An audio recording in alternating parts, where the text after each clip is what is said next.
15501. So, welcome back to the channel.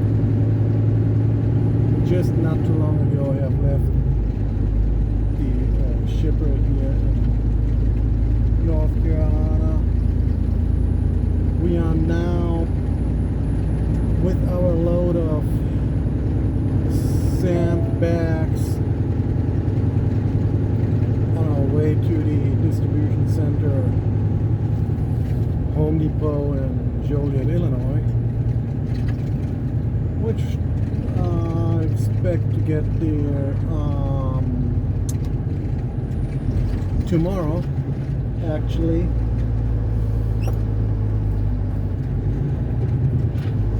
It's a nice countryside out here, and the load that I'm having is unfortunately wrapped into waxed paper and does not really provide great traction. God, how are they running around? So every turn or every which way you operate the vehicle now, pulling that loaded trailer,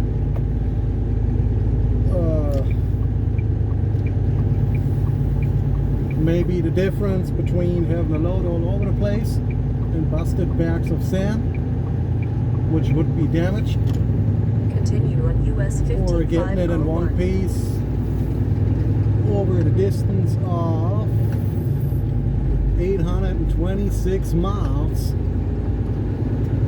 to its final destination.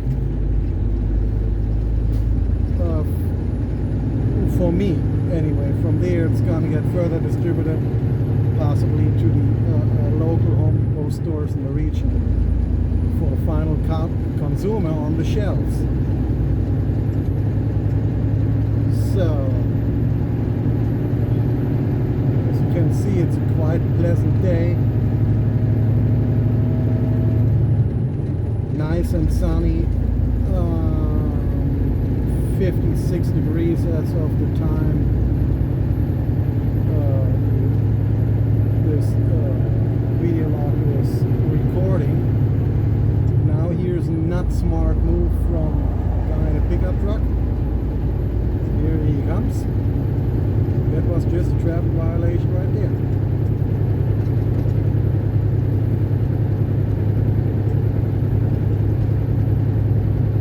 So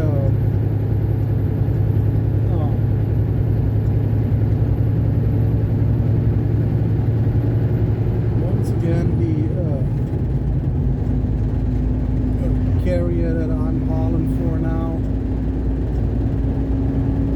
Knight Transportation, is a good place to work for. Are they the highest paying company in the world? No. But are they a company that treats you with respect and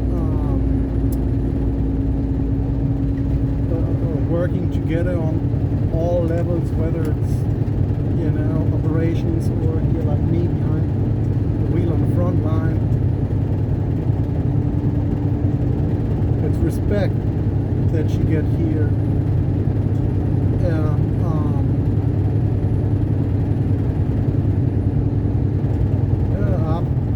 I want to say I found my place that I'm gonna retire with in about 2 decades from now, or maybe even 30 decades from now. I'm already 15 years into the industry. It all just depends on if I want to let go of that wheel, or have to be forced to let go of the wheel by, you know, medical.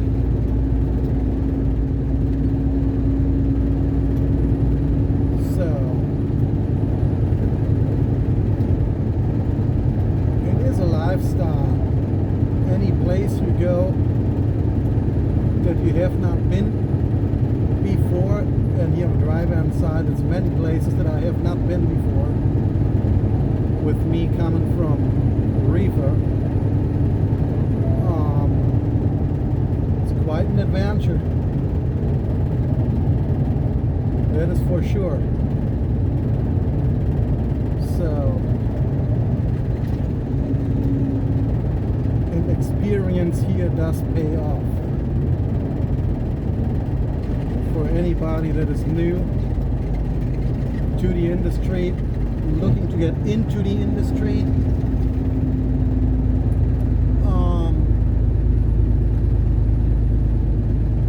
it is a good place that you can start, stick around, be patient, and watch your income grow over time.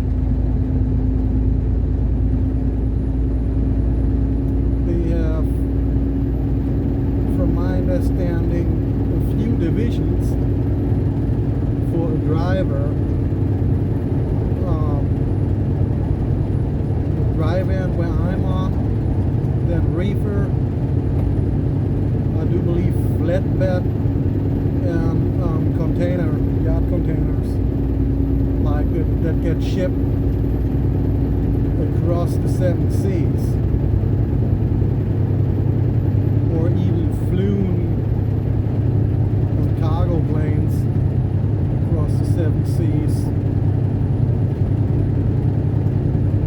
and more likely being transfer loaded onto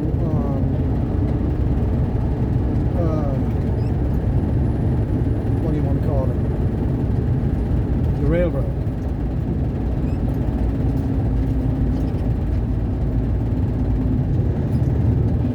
So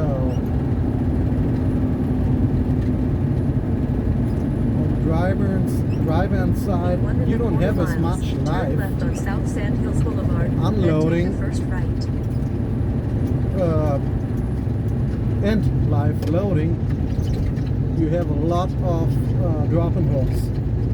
A lot.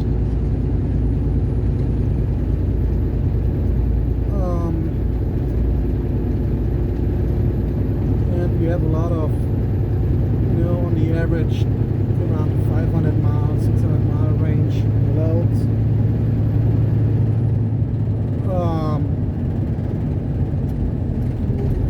With the drop-in hooks, for one thing, with those average haul length per load, the quicker you get it done, the load you're under, the quicker you're off to the next one.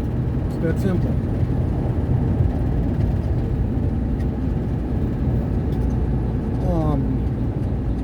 Because on the bottom line, what we're looking for is the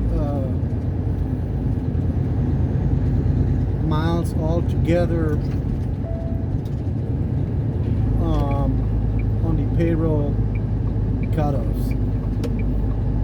Turn left at the traffic light, then take the first right.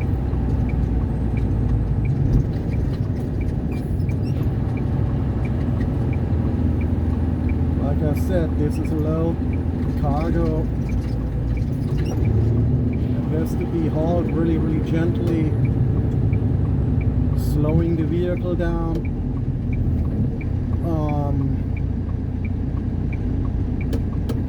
In terms of load forward shift of the pallet, and the turns you're doing with it nice and gently, so the bags do not slide off the pallet either to your left or to your right. So with the left-hand turn that I'm gonna do, the G-force is gonna move the stuff over to the right, and vice versa. If I would make a right-hand turn, it would move the stuff over to the left inside the trailer. kind of like, you know, with liquid loads.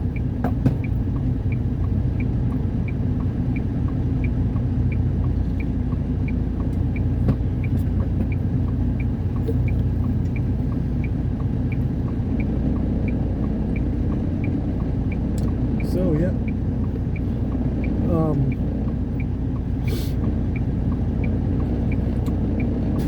overall, I am so far pretty satisfied here with this Carrier. Even so, I'm personally not a fan of any automatic transmissions, and rather like my manual transmissions, as I'm a bit old school. But you know,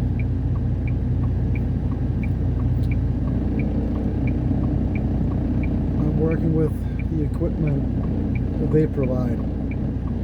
That's all there is to it, and I'm taking care of the equipment best I know how.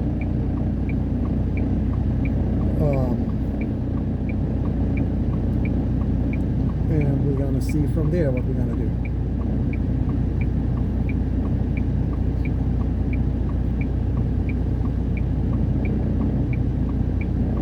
I don't know yet. I might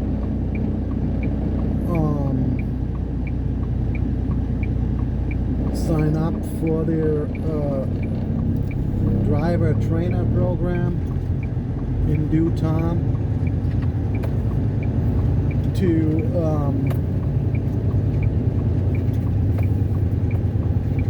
like quite literally Turn right on Roseland Road. train the new generation of professional supply chain operators on the global spectrum out here to do their job in a safe manner, and to ensure that quite literally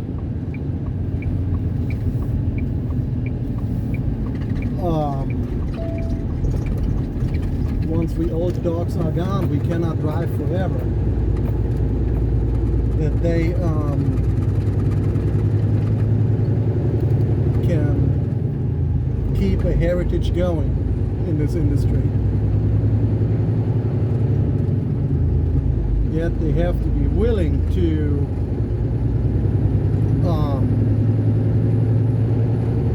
put in the work, put in the time, stick with it, take the ups with the downs,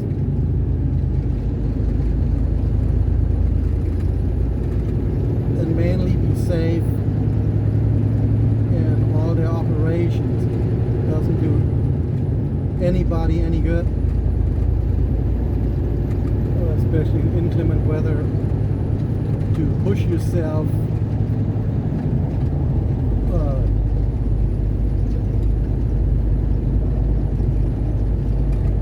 the load can get rescheduled, the life cannot.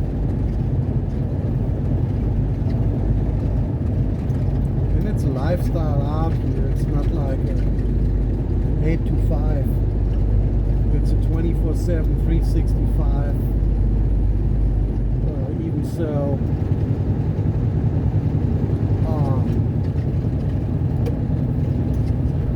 you're physically not really working 24/7, but you are always available in this customer service profession on day-to-day basis, basically.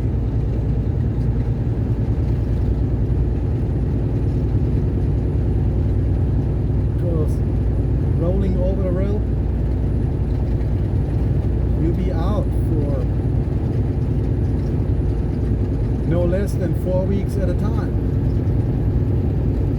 If you want to have a chance of making a decent living and keep advancing yourself from there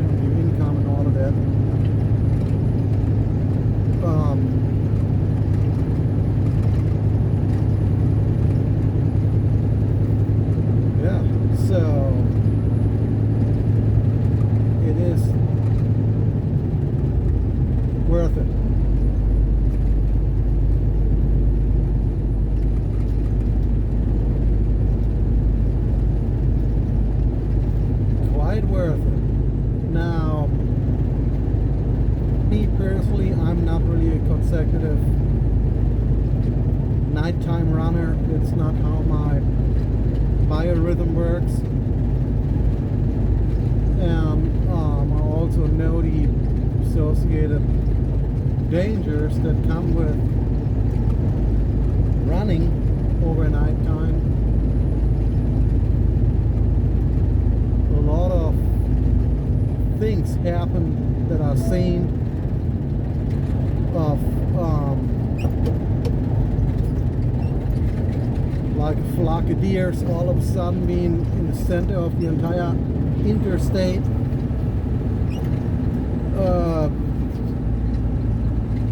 and blocking all lanes of traffic, as well as I've seen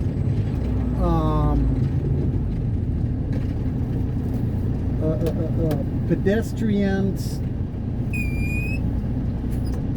one of them possibly intoxicated, what happened to me, walking 3 in the morning when you yourself already a bit,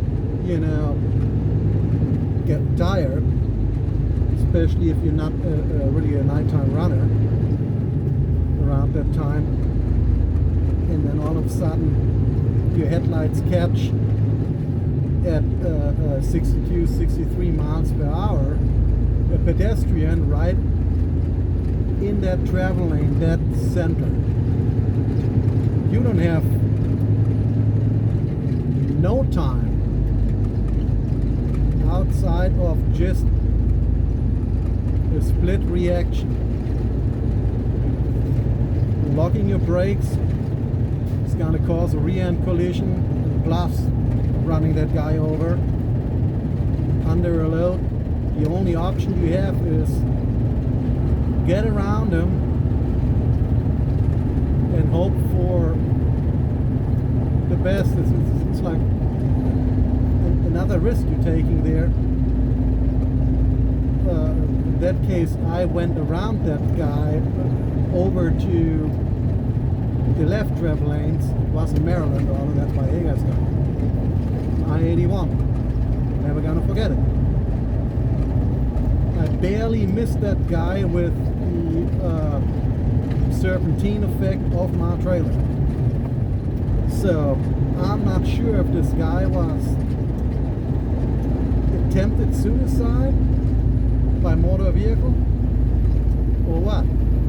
Never had a chance to ask that guy, but I had to pull over after that into the shoulder to gather myself a little bit before I continue it on to my final destination, which I wasn't far away from at that point. But yeah,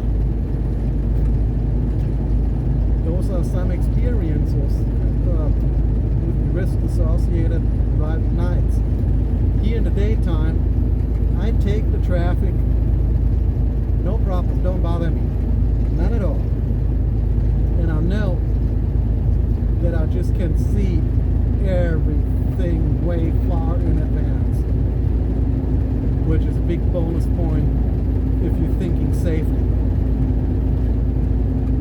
You sacrifice a little time on your clock running daytime, but with that being said, knowing that in advance, you just need to know how to prepare yourself with the loads you're given. So then there's not really any problems with that. I mean, there can always be other delays in terms of, equipment issues, especially with trailers. That's gonna cost you then a little extra time.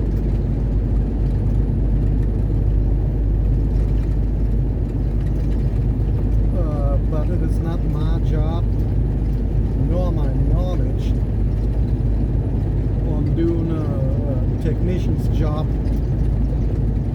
with quick repairs on the spot.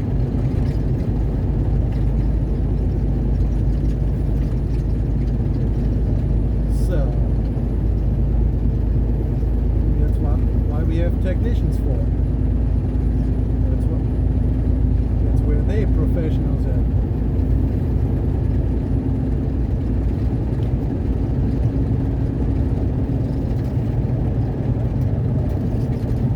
Plus, having a technician do it comes with a warranty, basically.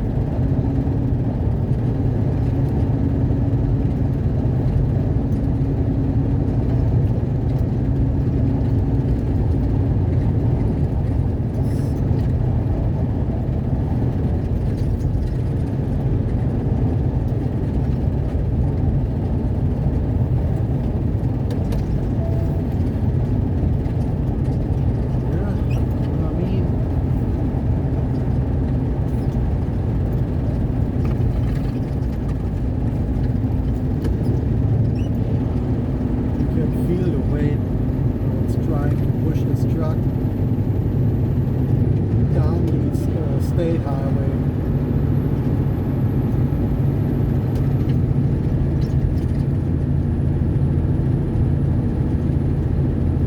So, slowing it down to the raw X safe speed movements, especially with the curves and all of that,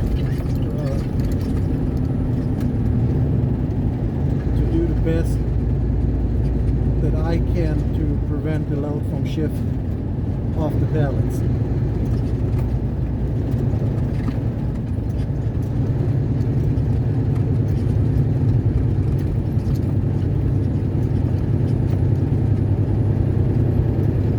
At the end of the street, turn right. Now out here it's so much easier to spot wildlife on the side of the highways before they even cross the highway. It's much easier to be prepared for this kind of stuff in the daylight.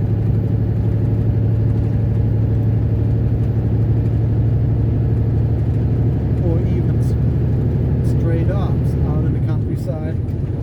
There's that. It happens also.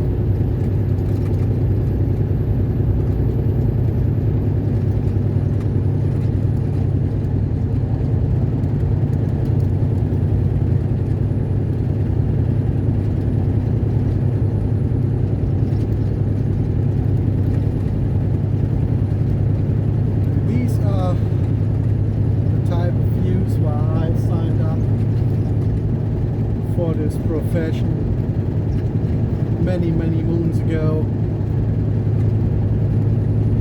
Turn right at the stop sign. Because I myself like the daily challenges and the sceneries that you do come across when you're out here on the road, going over the road. On an amazing day like this. Oh, you're about to hang a right-hand turn there. To the left is already all clear. To the right, I'm about to find out, as I'm having obstacles in my way here. To the right is clear, to the left is clear. Now we may go and move. Nice and easy on the accelerator. Continue on Hoffman Road. Straighten it out, bring it back around. Cool. With the trailer. So that is hauling a truckload of raw X. That's how you have to transport that stuff. You should actually do that with any load you have. That is to be professional and take care of it as the commodities that you haul. You know, whether it's for like this year landscaping purposes, for home building purposes, groceries, whatever it may be.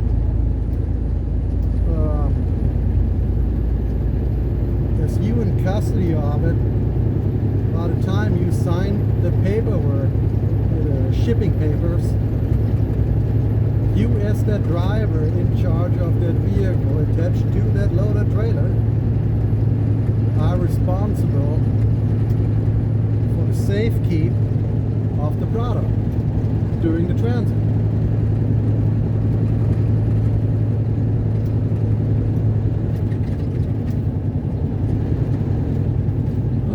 Some quite nice homes built here.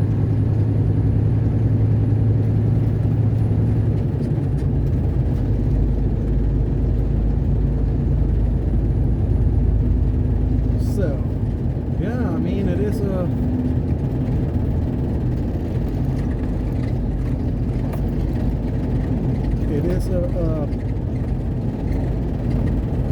career that keeps you busy. I've been busy through the entire COVID pandemic, actually, with hours of service exemption through that time where the truck literally rolled like from sun up till sundown and beyond. I barely stopped for anything. Then, under the Supply Chain Emergency Act, I suppose,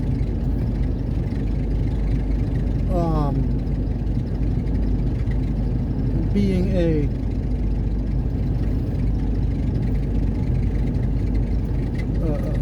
frontline professional out here, it's well worth it. With these advancement options that you do have, I mean, even if you decide to get off the road with this particular carrier, there are other positions on hourly wages that you can take on at a given point in time if you choose to do so. You know, I mean, you can do that even, let's say you bought a truck. The truck is paid off and you were able to hire a driver or a team to run that truck for you. You can still, as that truck generates the revenue, which pays you first, and out of that you pay your employees, you know, certain amount, whatever the contract agreement is. You could, during that time, to double your revenue, one, by the truck that's running, you can work the hourly wage position within operations, for example. You know, or you can just be enjoying life for the most part, being just at home, doing whatever, as the truck keeps generating revenue. It comes with its own risks, you know. Also, like, how will your employees treat that equipment that carries your name? Everything has pros and cons to it, but in the long run, any investor will always go ahead, or stay ahead of the game. That's how you build generational wealth, if you're willing to take risks.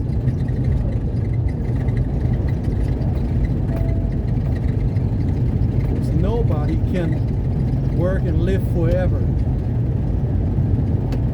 You have to set yourself up for yourself and your family and the generations to come. That the next generations after that and so on as the regeneration line goes down the road, it's gonna have it easier and easier and easier in their lives. That's how you build dynasties.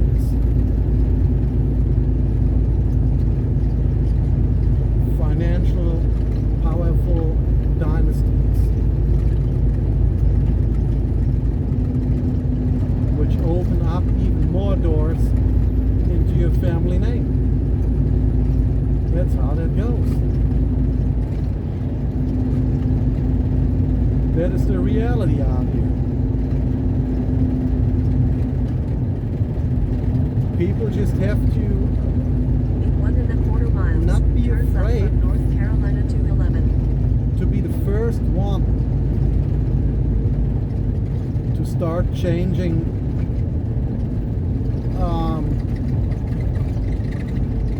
their lives for their heirs.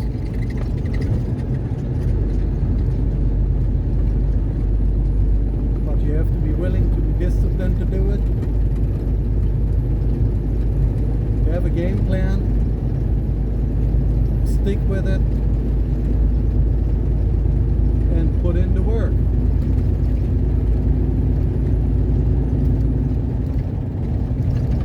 So,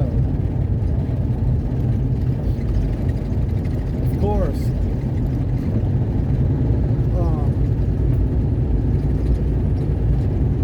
Menzano Incorporisano, in a healthy body is a healthy mind. So Turn left at the basically, traffic light.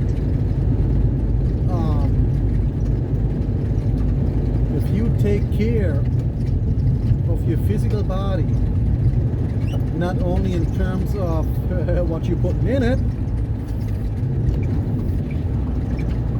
but also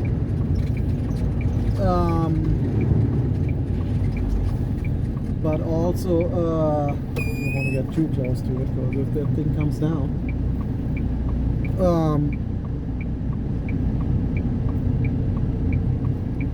but also your mindset, your state of mind. Because if you feel good in your body, you feel good. Well, what mean feel good? You're just overall better also with your mindset.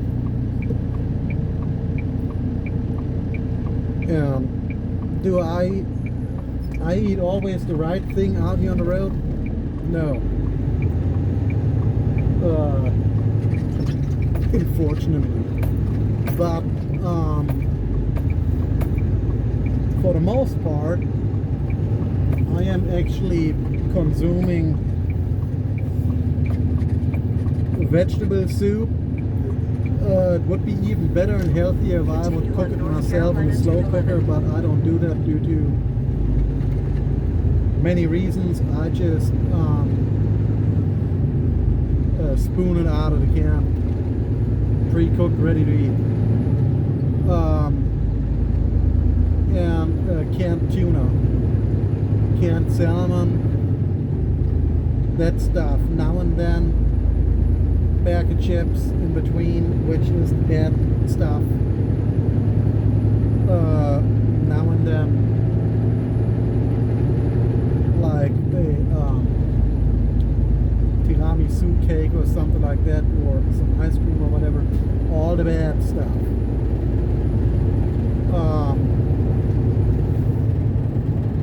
But I also take in my minerals and vitamin supplements. I have to stock back up on a powder, what you pretty much stir up in water and consume that way.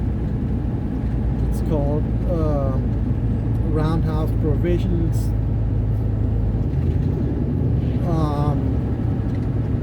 It is some really good stuff. It has like the highest minerals levels in there that that you cannot get with the over-the-counter vitamin minerals, like at Walmart, for example. It's some pretty good stuff. It has ashwagandha, which is like a root from a root for your brain health. It has probiotics and other stuff all mixed together for your gut health. So brain health and gut health combined.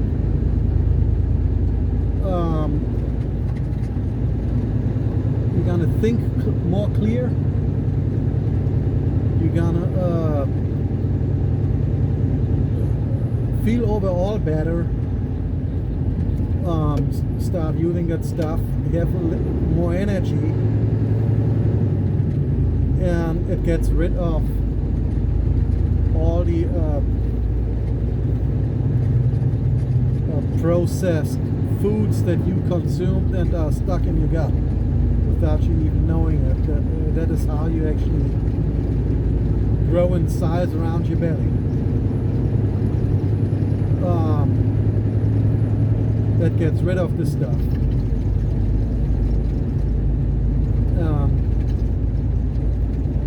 It's going to help you with your weight management better, and if you're on top of that, start walking, you know, like be active, physically active.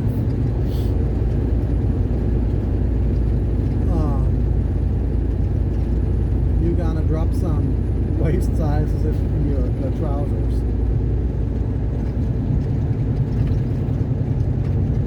So,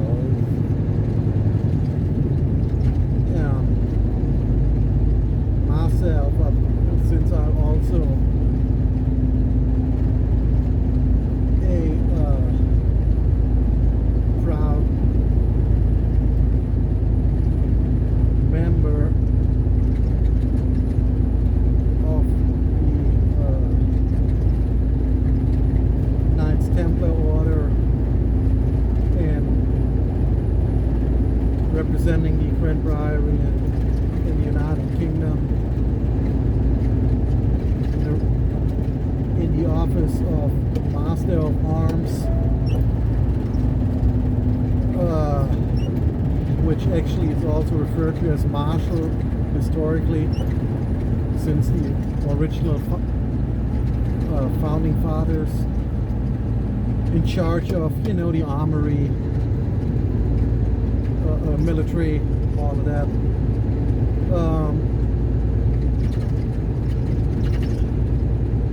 Yeah, I do own actually a historically harness, time frame late 13th century, early 14th century, which still is primarily riveted mail armor that goes over your padded cloth, which is referred to as gambeson.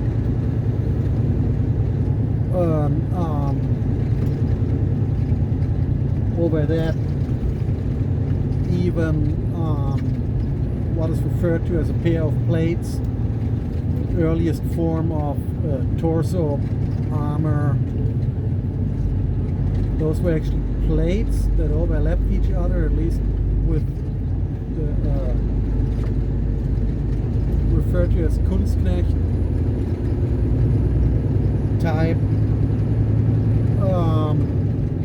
It's named after, you know, the place where the original been found. That's where how the names come. Kunstknecht or Wispy, and so on and so forth. But during the Middle Ages, they were often just referred to as jack plates, pear plates, coat of plates, brigadine, that stuff. depending on the region and how it got described in Wales.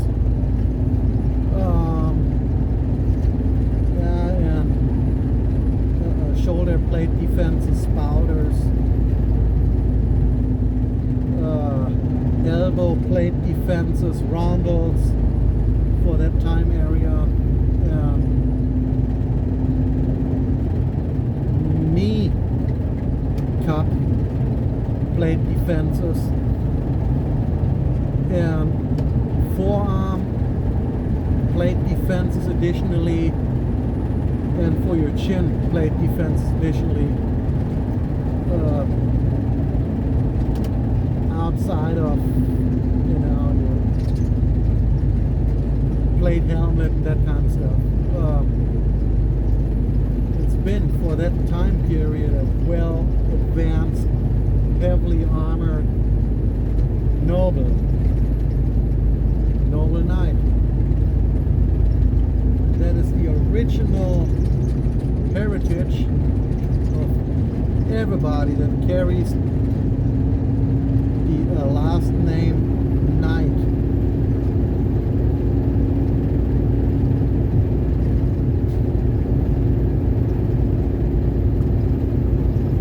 Which is actually, in reality,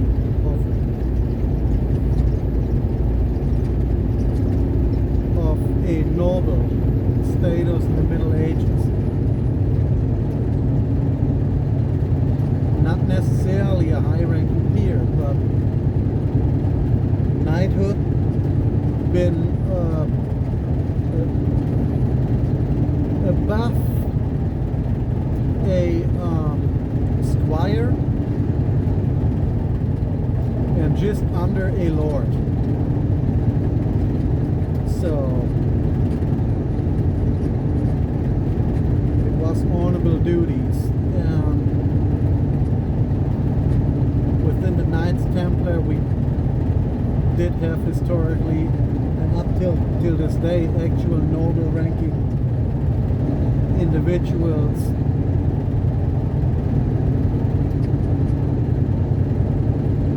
as myself too, that bring in even value with a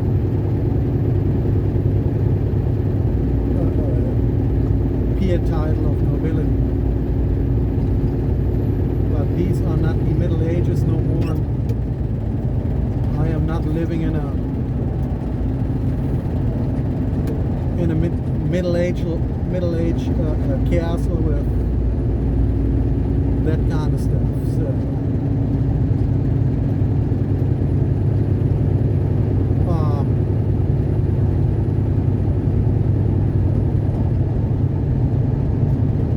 yeah, now back to the actual subject.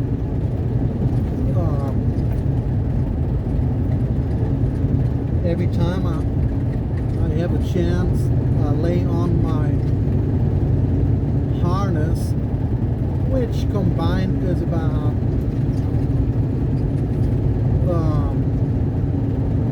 60 pounds of weight, and do HEMA, historical martial arts, in my harness. It gets pretty good sweat going. Because all these layers you got on top of that metal, especially in the high heat of summer. But you know, those are my forms of exercise I do when I have a chance to do it, either by demonstrations on medieval Renaissance fairs, or just with or without sparring partners.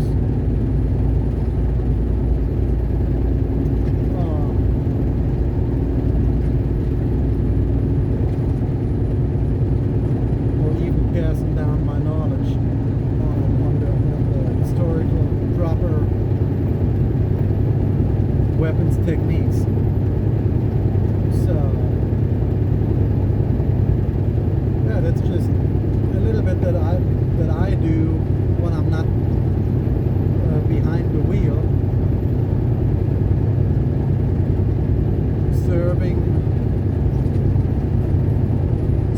go.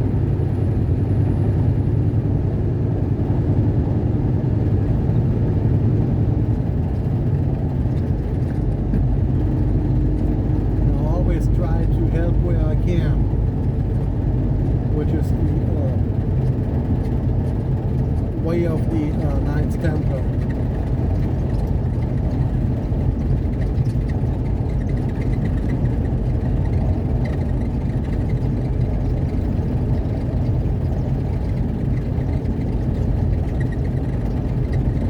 It's indeed here a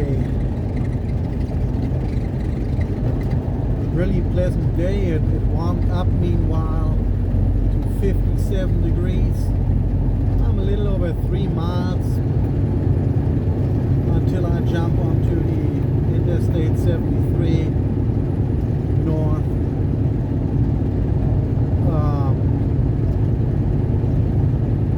Work my way up. More likely,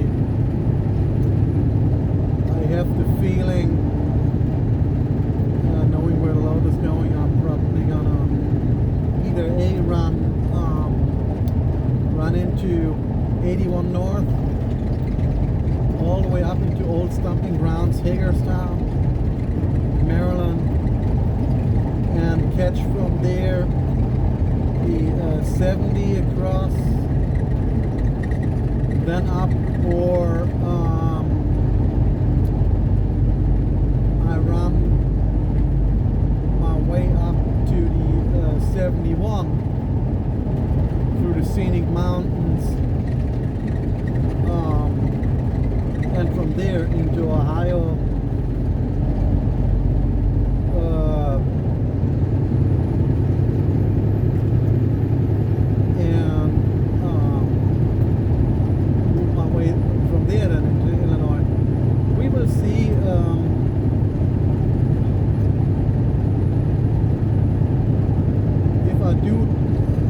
Run into 81 from where I'm at now. I should be coming into onto the I-81 in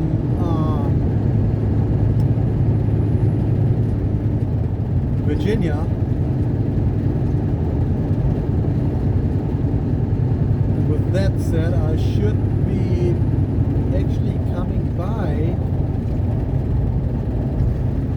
a nice restaurant In 1¼ miles, with turn right Bavarian on I-73 foods. Most delicious, I can say. There's actually a Laughs truck stop right off that exit. It's in Virginia. I can't recall the exit number from where I'm at now. Edelweiss is the name of the restaurant. They also sell beer steins, hand painted and made, and some pictures. I don't know if they still have the good old Bild-Zeitung, the German newspaper, to read. I can read their menu in German. I'm fluent of that language.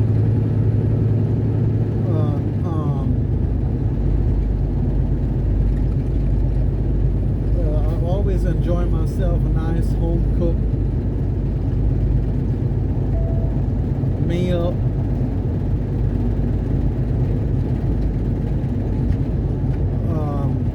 Whether it's now here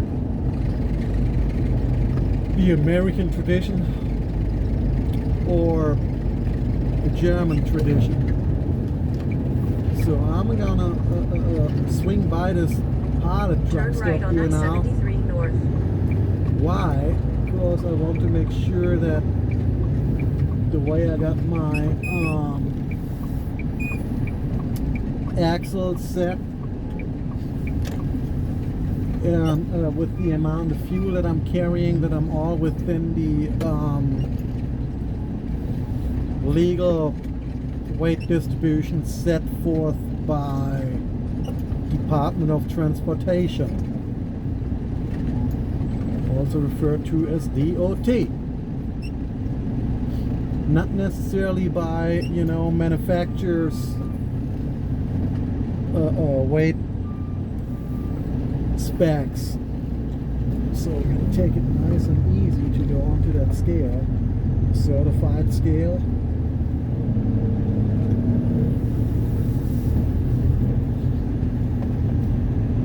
And we're going to weigh that and see if we need to adjust the tandem axles to one direction or another for set weight distribution. So okay, I'm gonna set my brakes to do that. I'm gonna flag my